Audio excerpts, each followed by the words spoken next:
talk about China and the Communist Party's behavior every day, all day. And I want to get your take on the policy toward China. Senator, weigh in here, because I think President Trump has a lot of levers to pull. You know, what you're talking about in terms of outward investment, this is important. We've got so many Chinese companies that trade on our exchanges.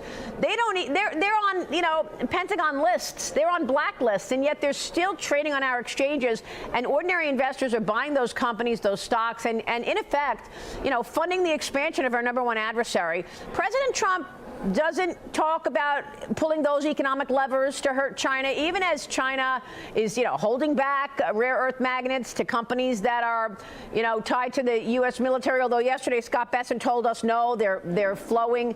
The rare earths are flowing. What other things can the president pull? What other levers can the president pull to make China stick to the rules and not undermine the United States through everything it does every day, like surveillance and buying land and, you know, undermining the United States, intellectual property theft, etc.?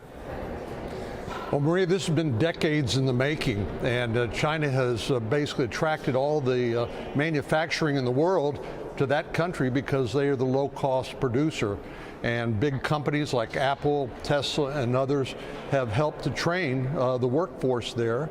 And what's different about China is what they call the military-civilian fusion law, right, which requires even the private sector, so-called private sector, they have to share their knowledge, their IP, everything, their data with the People's Liberation Army. And China and the PLA are the single biggest threat to world peace in the coming months and years.